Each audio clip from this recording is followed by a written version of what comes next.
Hello good morning students. मित्रों આપણે last લેક્ચરમાં ચેપ્ટર નંબર 13 ન્યુક્લિયસ ની થિયરી અને ઉદાહરણના દાખલા પૂર્ણ કરેલા છે। તો હવે આજના વિડિયો લેક્ચરમાં આપણે ચેપ્ટર 13 ને લગતા સ્વાધ્યાયના દાખલા સોલ્વ કરીશું। મિત્રો સૌપ્રથમ તો ખાસ એ રિક્વેસ્ટ છે કે દરેક વિદ્યાર્થી મિત્રોએ સ્વાધ્યાયના દાખલા સોલ્વ કરવા માટે આપણે રકમ જોવી પડશે। તો રકમ જોવા માટે દરેક વિદ્યાર્થી મિત્રોને રિક્વેસ્ટ છે કે જોડે ટેક્સ્ટ બુક રાખે કે જેથી રકમ ખ્યાલ આવે, બરાબર છે। તો રકમના આધારે આપણને સોલ્યુશન મળી રહેશે, પરંતુ રકમ માટે દરેક વિદ્યાર્થી મિત્રોને ફરીથી રિક્વેસ્ટ એ છે કે જોડે ટેક્સ્ટ બુક રાખે જેથી હું રકમ સમજાવું એ પ્રમાણે એ સમજી શકે, બરાબર છે। મિત્રો જુઓ તો સ્વાધ્યાયનો પહેલો દાખલો, જેની રકમમાં આપણને લિથિયમ પરમાણુના બે સમસ્થાનિકો આપેલ છે, 3Li6 અને બીજો છે 3Li7। આ બંને સમસ્થાનિકો માટે આપણને દળ આપેલું છે, જેમ કે 6 માટે A1 આપેલ છે દળ 6.015 U અને મિત્રો એનું પ્રમાણ પણ આપેલું છે N1 બરાબર 7.5%। અને બીજો 7 પરમાણુ છે એટલે સમસ્થાનિક છે, જેના માટે દળ આપેલું છે A2 બરાબર 7.016 U અને એનું પ્રમાણ આપેલું છે N2 બરાબર 92.5%। તો આ બંને લિથિયમના સમસ્થાનિકોના આધારે આપણે સરેરાશ પરમાણવીય દળ શોધવાનું છે। તો મિત્રો યાદ કરો ફર્સ્ટ લેક્ચર કે જેમાં આપણે સરેરાશ પરમાણવીય દળ વિશે ભણી ગયેલા છીએ। તો સરેરાશ પરમાણવીય દળ જેનું સૂત્ર આપણે ધ્યાનમાં લઈએ તો A1N1 પ્લસ A2N2, બરાબર, A1N1 પ્લસ A2N2 સિમ્પલ સૂત્ર છે અને દરેક કિંમતો પણ છે। તો કિંમતો મૂકી દઈએ, સાદુરૂપ આપી દઈએ એટલે આન્સર આવી જાય। જો A1 ની વેલ્યુ તો 6.015 બરાબર છે, N1 ની વેલ્યુ તો 7.5, પરંતુ એ પર્સન્ટેજમાં છે તો ડિવાઈડ બાય 100 કરવા પડશે, right. Plus as it is છે A2 ની વેલ્યુ તો 7.016 અને જોડે છે ગુણાકારમાં N2 છે 92.5%, તો એ પણ પર્સન્ટેજમાં છે એટલે ડિવાઈડ બાય 100 કરેલા છે। મિત્રો તો આનું સાદુરૂપ આપો કેલ્ક્યુલેટર વડે એટલે આન્સર આવે 6.94 U, બરાબર છે। મિત્રો આ હતો સ્વાધ્યાયનો પહેલો દાખલો અને એનો પણ પાર્ટ A। હવે જોઈએ છીએ પાર્ટ B કે જેમાં આપણને પાર્ટ A માં જે રીતે લિથિયમના બે સમસ્થાનિકો આપેલા હતા એવી જ રીતે પાર્ટ B માં આપણને બોરોનના બે સમસ્થાનિકો આપેલા છે, બરાબર છે।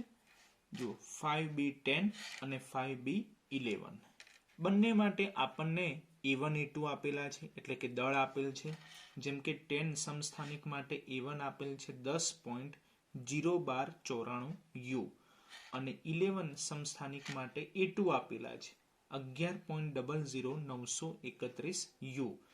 પરંતુ મિત્રો જુઓ તો પાર્ટ A માં આપણને સરેરાશ પરમાણવીય દળ શોધવાનું કીધેલું અને N1 N2 આપેલા હતા, જ્યારે પાર્ટ B માં આપણને N1 શોધવાના કીધેલા છે, N2 શોધવાના કીધેલા છે। તો ખ્યાલ આવે કે જો N1 N2 આપણે શોધવા હોય તો સરેરાશ પરમાણવીય દળ આપણને આપેલું હોવું જોઈએ। તો મિત્રો સરેરાશ પરમાણવીય દળ આપણને આપેલું છે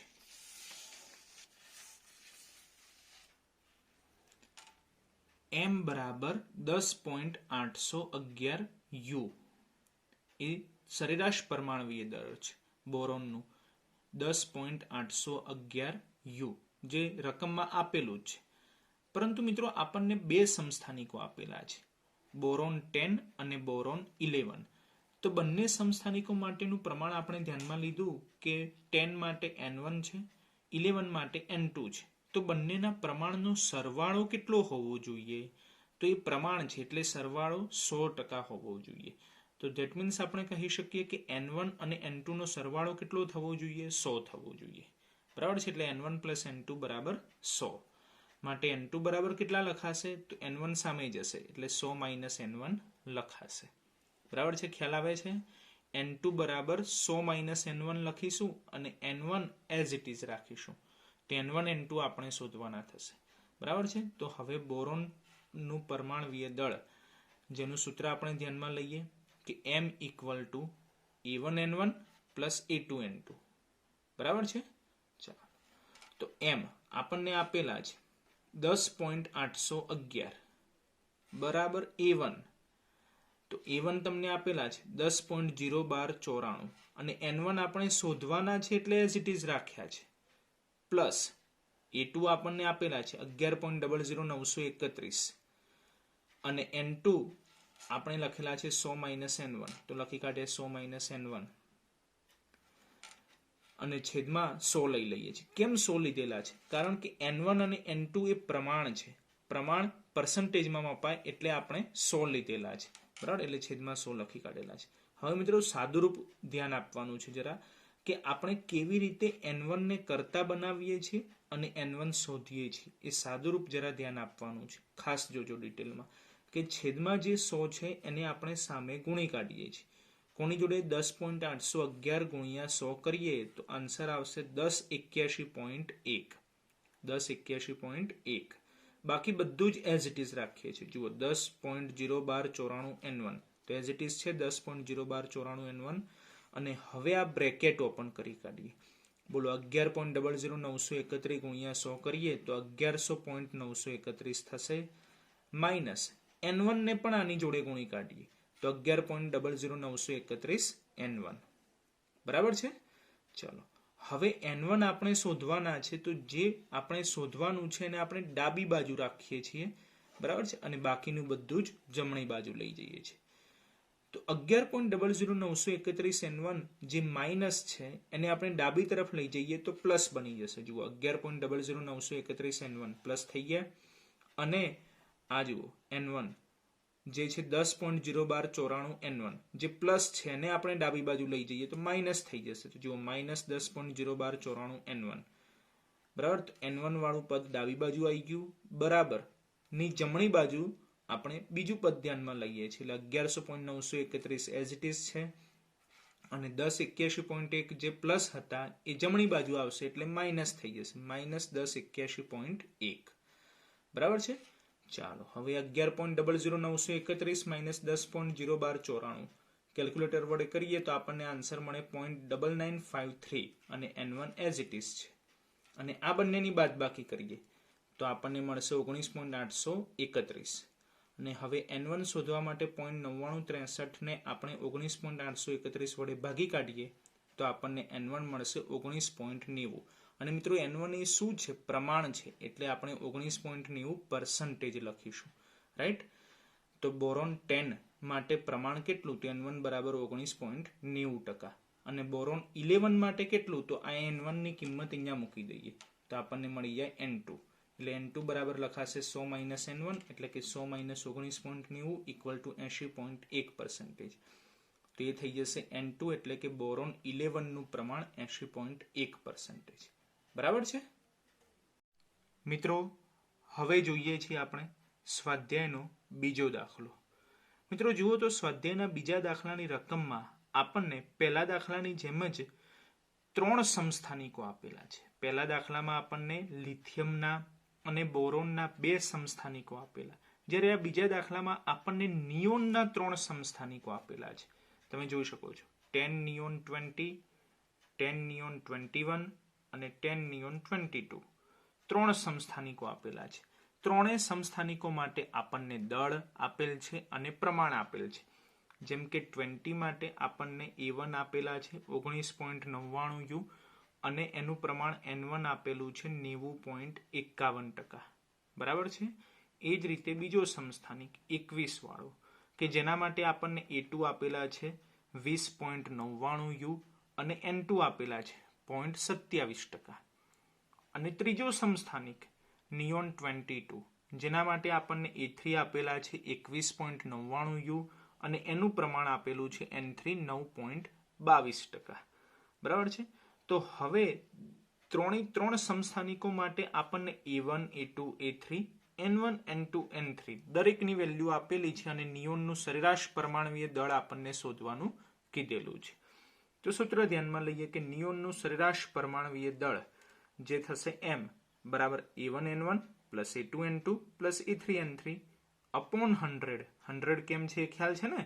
કારણ કે n એ પર્સન્ટેજમાં છે માટે ડિવાઈડ બાય 100 કરીએ છીએ.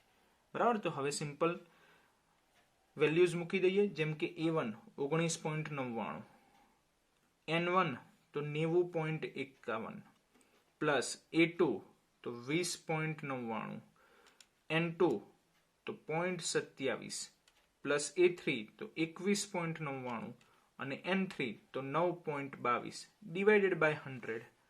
બરાબર છે. અને હવે તો સિમ્પલ સાદુરૂપ આપવાનું છે કેલ્ક્યુલેટર વડે. તો સાદુરૂપ આપો કેલ્ક્યુલેટર વડે એટલે આન્સર મળશે 20.17 U, જે નિયોનનું સરેરાશ પરમાણવીય દળ છે. 20.17 U. બરાબર છે મિત્રો. હવે આપણે જોઈએ છીએ સ્વાધ્યાયનો ત્રીજો દાખલો. જુઓ તો મિત્રો, ત્રીજા દાખલાની રકમમાં આપણને નાઇટ્રોજન પરમાણુ આપેલ છે 7N14, જેના માટે આપણે બંધન ઉર્જા શોધવાની છે. બંધન ઉર્જા એટલે કે EB આપણે શોધવાના છે. મિત્રો યાદ કરો, બંધન ઉર્જા EB વિશે આપણે અગાઉ થિયરીમાં ભણી ગયેલા છીએ. બોલો, બંધન ઉર્જાનું સૂત્ર EB બરાબર ડેલ્ટા mc². તો ડેલ્ટા એમ આપણે સૌપ્રથમ શોધવા પડે. તો ડેલ્ટા એમ નું સૂત્ર યાદ કરી લઈએ. બોલો, ડેલ્ટા એમ નું સૂત્ર શું છે? તો પ્રોટોનની સંખ્યા, પ્રોટોનનું દળ એટલે ZMP, પ્લસ ન્યુટ્રોનની સંખ્યા, ન્યુટ્રોનનું દળ એટલે પ્લસ NMN, માઇનસ m. તો સૌપ્રથમ તો આપણે આ દરેક વેલ્યુ શોધવી પડે. બરાબર. જેમાંની દળ એટલે કે MP પ્રોટોનનું દળ, Mn એટલે કે ન્યુટ્રોનનું દળ અને કેપિટલ M એ આપણને આપેલા છે. જ્યારે પ્રોટોન અને ન્યુટ્રોનની સંખ્યા એ આપણે આ 7N14 પરથી શોધી કાઢીએ. તો 7N14 પરથી આપણને ખ્યાલ આવે કે 7 એ થશે Z એટલે કે પ્રોટોનની સંખ્યા, અને 14 માંથી 7 જશે તો બચશે 7, તો એ થઈ જશે ન્યુટ્રોનની સંખ્યા. વધારામાં આપણને કેપિટલ M આપેલ છે 14.00307 U, અને પ્રોટોનનું દળ આપેલું છે 1.007825 U, ન્યુટ્રોનનું દળ આપેલું છે 1.008665 U. બરાબર. તો આટલી વેલ્યુઝ આપણને આપેલી છે. તો સૌપ્રથમ હવે આપણે EB શોધવા માટે ડેલ્ટા mc² સૂત્ર પ્રમાણે ડેલ્ટા M શોધી કાઢીએ છીએ. ચલો, ડેલ્ટા M બરાબર સૂત્ર હમણાં જ કીધું, ZMP plus NMN minus M. ચલો, Z ની વેલ્યુ તો લખો 7, પ્રોટોનનું દળ તો લખો 1.007825, પ્લસ ન્યુટ્રોનની સંખ્યા તો લખો 7 ગુણ્યા છે ન્યુટ્રોનનું દળ 1.008665, માઇનસ કેપિટલ M 14.00307. બરાબર. અને હવે તો સિમ્પલ સાદુરૂપ આપવાનું છે. દરેક સ્ટેપ તમે જોતા જજો, કેલ્ક્યુલેટર વડે સાદુરૂપ આપતા જજો, એટલે ફાઇનલ આન્સર આવી જશે 0.11236 U. બરાબર છે. પણ આ શું મળ્યું? તો ડેલ્ટા M એટલે કે દળ ક્ષતિ મળે છે, જેનું એકમ શું છે? U. પરંતુ આપણે EB શોધવાના છે, બંધન ઉર્જા, જેનું એકમ થાય મેગા ઇલેક્ટ્રિક વોલ્ટ. બરાબર છે. તો U ને મેગા ઇલેક્ટ્રિક વોલ્ટમાં કન્વર્ટ કરવા માટેનું સૂત્ર આપણે ધ્યાનમાં લઈએ. તો મિત્રો યાદ કરો, ઉદાહરણ 3 કે જેમાં આપણે પરિણામ નંબર 1 ધ્યાનમાં લીધેલું, જે હતું 1U બરાબર 931.5 મેગા ઇલેક્ટ્રિક વોલ્ટ પર c². તેનો મિનિંગ શું થયો કે U ની જગ્યાએ આપણે લખી કાઢીએ 931.5 મેગા ઇલેક્ટ્રિક વોલ્ટ પર c². તો કહી શકાય કે ડેલ્ટા M, જેની વેલ્યુ છે 0.11236, ગુણ્યા U ની જગ્યાએ લખી કાઢીએ 931.5 અને છેદમાં છે c². તો એ c² સામે જાય એટલે બની જાય ડેલ્ટા M ઇન્ટુ c², જે કહેવાય EB. શું કહેવાશે? EB.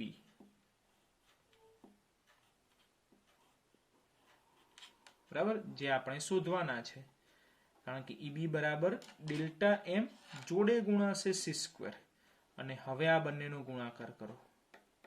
તે બંનેનો ગુણાકાર કરીએ એટલે આપણને મળશે 104.66, જેનું એકમ થઈ જશે મેગા ઇલેક્ટ્રિક વોલ્ટ.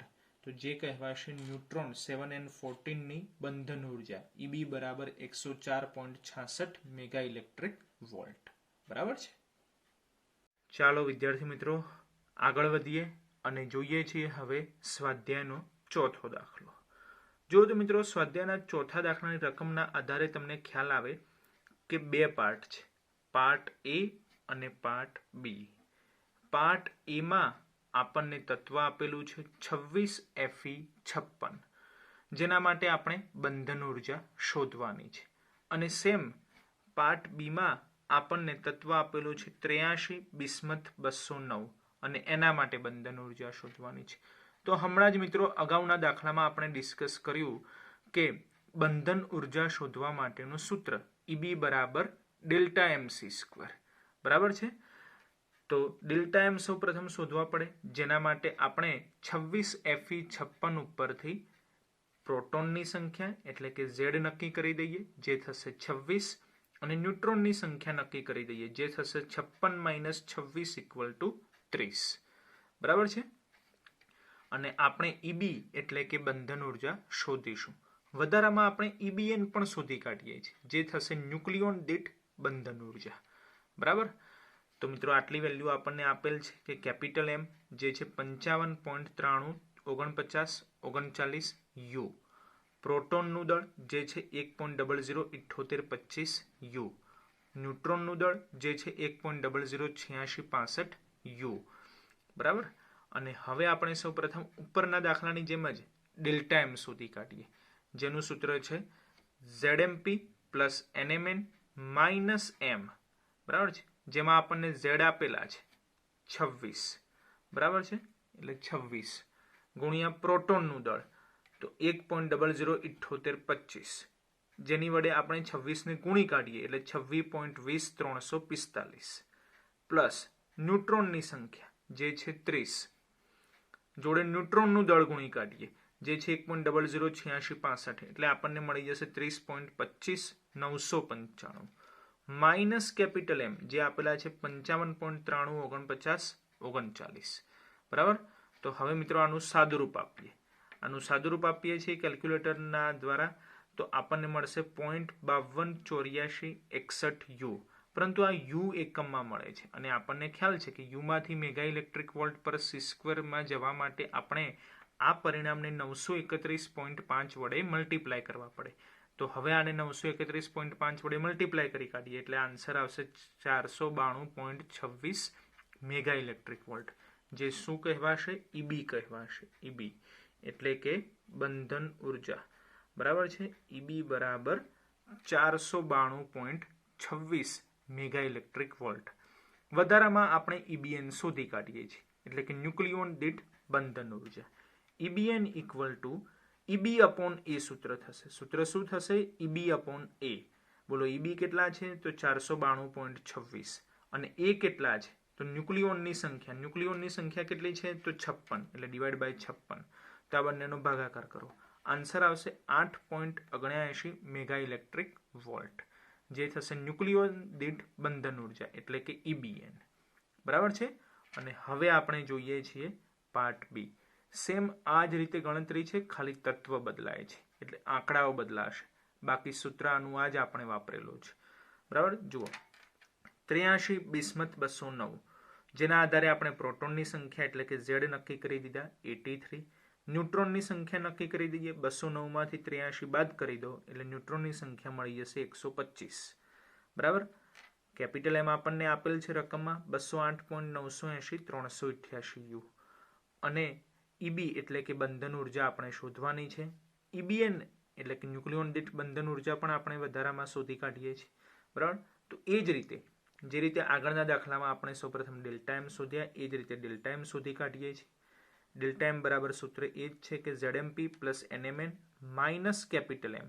બોલો Z ની વેલ્યુ જે છે 83, MP એટલે કે પ્રોટોનનું દળ તો 1.007825, બંનેનો ગુણાકાર કરીએ એટલે આન્સર આવશે 210.635425, પ્લસ ન્યુટ્રોનની સંખ્યા જે છે 126, ગુણાકારમાં ન્યુટ્રોનનું દળ જે છે 1.008665, બંનેનો ગુણાકાર કરો એટલે આન્સર આવશે 127.09179, માઇનસ કેપિટલ M તો આપેલ છે 208.980,388, જે આપણે બાદ કરી દઈએ છીએ.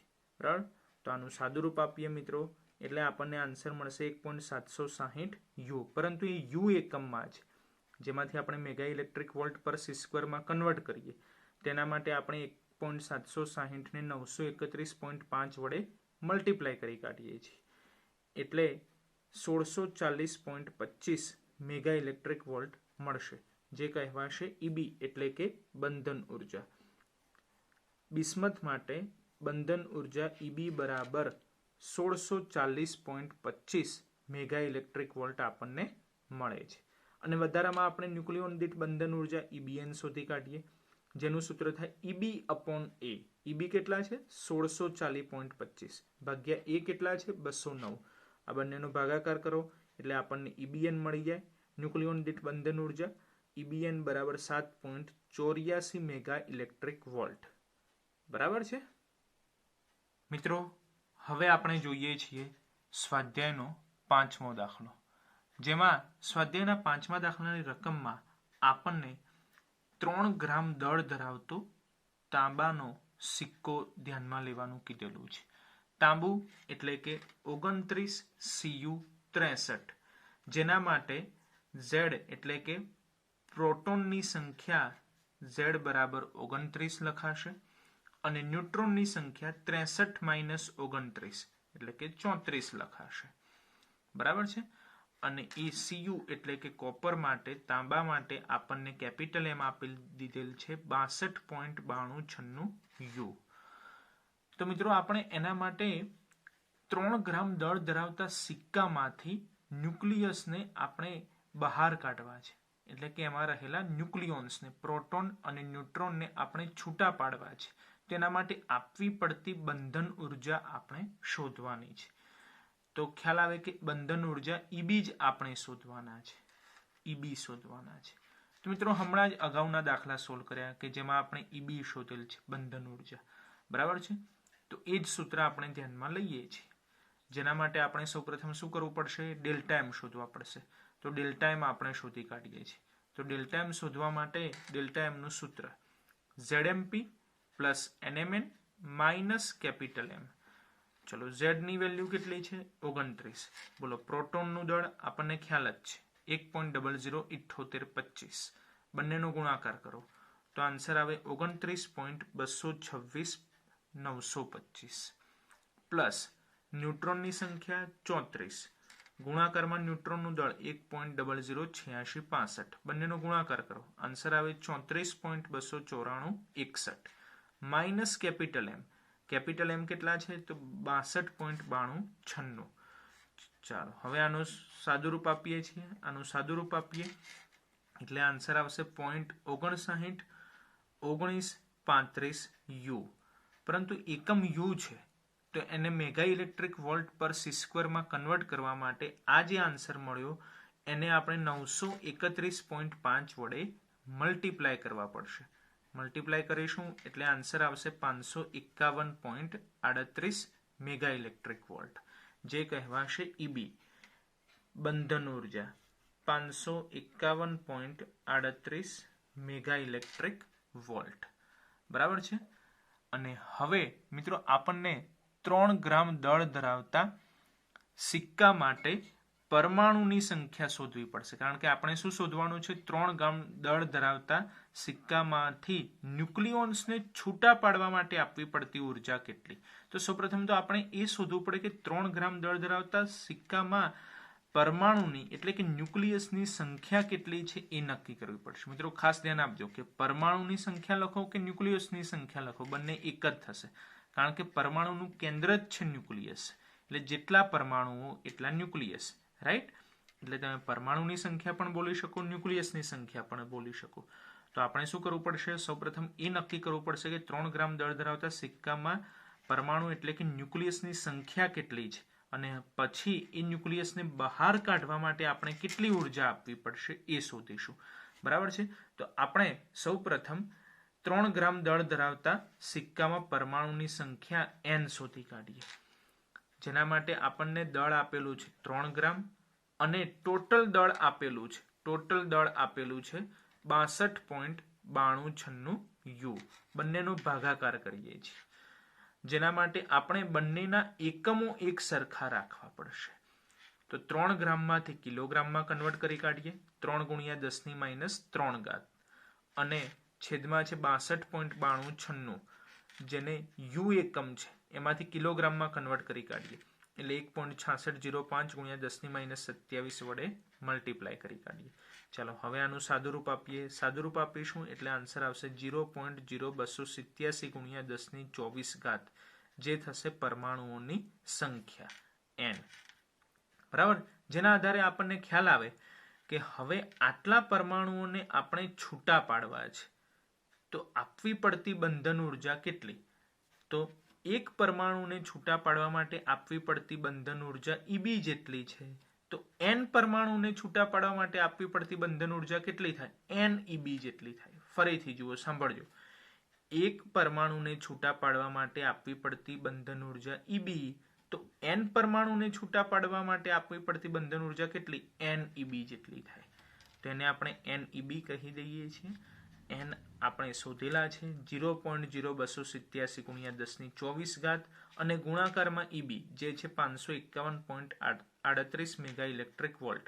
બંનેનો ગુણાકાર કરીએ એટલે આન્સર આવશે 15.82 ગુણ્યા 10⁻24, જેની ઘાત એડજસ્ટ કરીએ જવાબ પ્રમાણે તો આન્સર આવશે 1.58 ગુણ્યા 10⁻25 મેગા ઇલેક્ટ્રિક વોલ્ટ. એટલે કહી શકાય કે 3 ગ્રામ દળ ધરાવતો જો તાંબાનો સિક્કો આપણે ધ્યાનમાં લઈએ તો એમાં રહેલા ન્યુક્લિયોન્સને છૂટા પાડવા માટે આપણે 1.58 ગુણ્યા 10⁻25 મેગા ઇલેક્ટ્રિક વોલ્ટ જેટલી બંધન ઉર્જા આપવી પડે. બરાબર છે મિત્રો? આગળ વધીએ અને જોઈએ છીએ સ્વાધ્યાયનો 7મો દાખલો. જો તો મિત્રો 7મા દાખલાની રકમમાં આપણને કોઈ એક રેડિયો એક્ટિવ તત્વનો અર્ધ આયુ આપેલો છે. અર્ધ આયુ જેને કહેવાશે ટાઉ 1/2, જે આપેલ છે કેપિટલ T વર્ષ. અને દાખલામાં આપણને 2 ભાગ છે, જેમાંથી પહેલા પાર્ટ એ ધ્યાનમાં લઈએ છીએ, જેના માટે આપણને આપેલ છે કે આ રેડિયો એક્ટિવ તત્વ માટે એક્ટિવિટી એ પ્રારંભની એક્ટિવિટીના 3.125% જેટલી બને તે માટે લાગતો સમય આપણે શોધવાનો છે. એટલે કહી શકાય કે અંતિમ એક્ટિવિટી એ પ્રારંભિક એક્ટિવિટીના 3.125% જેટલી બને તે માટે લાગતો સમય આપણે શોધવાનો છે. તો આપણે લખી શકીએ અંતિમ એક્ટિવિટી I બરાબર 3.125%, પ્રારંભિક એક્ટિવિટી I0. તો હવે આ પર્સન્ટેજમાં છે એટલે ડિવાઈડ બાય 100 કરવા પડશે. એટલે 3.125 ભાગ્યા 100 ઇન્ટુ I0. ચલો 3.125 ભાગ્યા 100 કરીશું એટલે 0.03125 મળશે. એટલે કહી શકાય I બરાબર 0.03125 I0. તો હવે આપણી જોડે એક્ટિવિટીનું સૂત્ર છે. યાદ કરો મિત્રો, એક્ટિવિટીનું સૂત્ર I બરાબર I0 e−λt. જ્યાં I દેખાય ત્યાં આપણે શું લખીશું? 0.03125 I0. તો લખો I ની જગ્યાએ 0.03125 I0. જમણી બાજુ એઝ ઇટ ઇઝ રાખીએ છીએ I0 e−λt. તો ખ્યાલ આવે કે બંને બાજુથી I0 કેન્સલ થઈ જશે. બરાબર છે? ચલો, અને હવે આપણે T શોધવાના છે જે ઘાતના પદમાં છે. તો ઘાત દૂર કરવા માટે આપણે બંને બાજુ ln લઈ લઈએ છીએ. બંને બાજુ ln લઈ લઈએ. અને મિત્રો અગાઉ આપણે કીધેલું જ છે કે ln ના ગુણધર્મો લોગેરિધમ જેવા જ છે. એટલે લોગેરિધમમાં જે રીતે આપણે ઘાત આગળ આવી જાય એ રીતે ln માં પણ ઘાત આગળ આવી જશે. જેના આધારે આપણે ln 0.03125 ઇક્વલ ટુ ઘાત આગળ આવી જશે એટલે -λt ln e લખી શકીએ છીએ. પરંતુ આપણે આ માઇનસ દૂર કરવા છે. બોલો તો મિત્રો, માઇનસ દૂર કરવા માટે આપણે શું કરીશું? તો માઇનસ દૂર કરવા માટે સામેનું પદ 0.03125 એને આપણે છેદમાં લખી દઈએ, એટલે કે 1 વડે ડિવાઈડ કરી દઈએ છીએ. કરો તો મિત્રો કેલ્ક્યુલેટર વડે. 1 ભાગ્યા 0.03125, 1 ભાગ્યા 0.03125 તો મળશે 32. એટલે લખાશે ln 32. તો માઇનસ કેન્સલ થઈ ગયા, કારણ કે આ 1 ભાગ્યા કર્યા ને આપણે, એટલે માઇનસ કેન્સલ થઈ ગયા. બરાબર? ચાલો, લેમડાનું સૂત્ર. લેમડાનું એવું સૂત્ર કે જેમાં ટાઉ 1/2 આવતા હોય. તો લેમડાનું સૂત્ર થાય 0.693 અપોન ટાઉ 1/2. પરંતુ ટાઉ 1/2 ની વેલ્યુ કેટલી છે? Capital T. એટલે આપણે ટાઉ 1/2 ની જગ્યાએ લખી કાઢ્યા કેપિટલ ટી. તો ફરીથી રિપીટ કરું છું કે લેમ્બડાનું સૂત્ર 0.693 અપોન ટાઉ 1/2, પરંતુ આપેલ છે ટાઉ 1/2 ઇક્વલ ટુ ટી, તો આપણે લખ્યા કેપિટલ ટી. જોડે small T as it is છે. અને મિત્રો યાદ રાખો કે ln e જેની વેલ્યુ થાય 1, ln e ઇક્વલ ટુ 1, તો 1 લખવાની જરૂરિયાત નથી. બરાબર છે. ચાલો હવે આ ln છે એને લોગમાં કન્વર્ટ કરીશું. એટલે 2.303 લોગ વડે ગુણવા પડશે. તો 2.303 log 32 equal to 0.693 upon capital T small T as it is છે. બરાબર. અને હવે આપણે સ્મોલ ટી શોધવાના છે. તો સિમ્પલ છે કે કેપિટલ ટી ને સામે ગુણાકારમાં લઈ જઈએ. તો 2.303 લોગ 32 ગુણાકારમાં કેપિટલ ટી અને છેદમાં આવશે 0.693. બરાબર. અને હવે લોગ 32 આપણે જોવાના, એનો 2.303 વડે ગુણાકાર કરવાનો અને એનો 0.693 વડે ભાગાકાર કરવાનો. એટલે આન્સર આવશે 5. અને જોડે capital T as it is રાખીશું, જેના આધારે આપણે કહી શકીએ કે સ્મોલ ટી બરાબર 5t યર. એટલે અંતિમ એક્ટિવિટી I એ પ્રારંભિક એક્ટિવિટી 3.125% જેટલી બને તે માટે લાગતો સમય કેટલો છે? તો 5t વર્ષ જેટલો થશે. હવે મિત્રો સેમ દાખલો છે. આ જે પદ્ધતિ છે, આ જે સ્ટેપ છે એ જ પ્રમાણે ફોલો થતા જાય છે. સેમ દાખલો છે આનો પાર્ટ બી. તો હવે આપણે જોઈએ છીએ પાર્ટ બી. બરાબર છે મિત્રો.